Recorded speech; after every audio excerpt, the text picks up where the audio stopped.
হিতেশবাবু কমাস ধরেই কিছু আঁচ করেছিলেন। ৩ বছর হলো তিনি রিটায়ার করেছেন। সরকারি উচ্চ পদে ছিলেন, ভালো অঙ্কের পেনশন পান। স্ত্রী গত হয়েছেন বহুদিন আগে। 2টি ছেলেকে বড় যত্নে মানুষ করেছেন।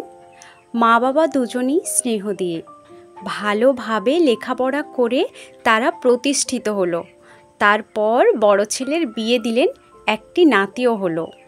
হিতেশবাবুর মনে আনন্দ ধরে না। এরপরই ছোট ছেলেকে নিজের পছন্দের মেয়ে খুঁজে বাবাকে জানালে তিনি সানন্দে সেই মেয়েকে ঘরে নিয়ে এলেন।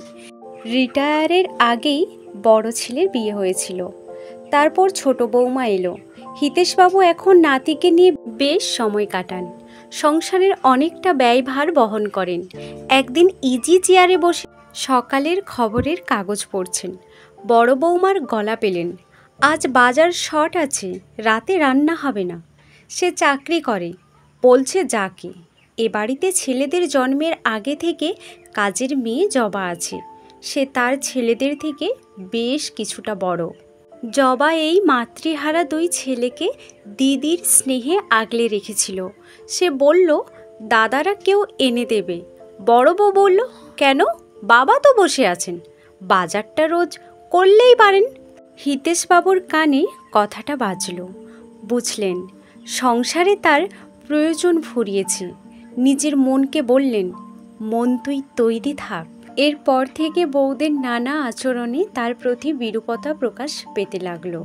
একদিন সকালে বড় ছেলে রাগত গলায় বউকে বলছে, আমার শার্টটা লন্ড্রি থেকে আনা হয়নি।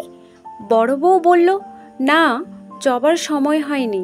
বড় ছেলে বলল, বাবা একটু আনতে পারল না, সারাদিন তো বসেই থাকে। হিতেশবাবুর কানে গেল, ভাবলেন যুগধর্ম। এরপর এক রবিবারের সকালে ব্রেকফাস্ট টেবিলে এসে দেখলেন সবাই আগেভাগেই উপস্থিত। জবা প্লেটে গরম লুচি, আলু ছেঁচকি আর সন্দেশ পরিবেশন করছে। বড় ছেলে বলল, বাবা একটা কথা ছিল। হিতেশবাবু বুঝলেন এরা সকলে কিছু প্ল্যান করেছে। বললেন, বলো।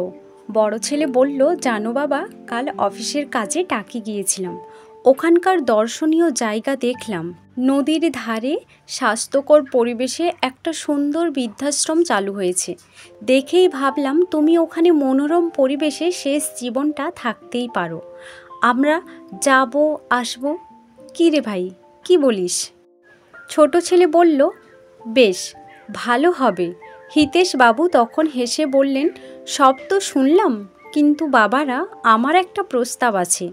তোমরা বরং একটা জুৎসই যৌবন আশ্রমের খোঁজ করে সেখানে থাকো না কেন? বাড়িও আমার, পেনশনও পাই। জবা মাকে নিয়ে বাপ বেটিতে ভালোই থাকবো। তোমরাও আসবে যাবে। এইভাবে একটা ছক্কাতেই বাজিমাত করলেন হিতেশবাবু।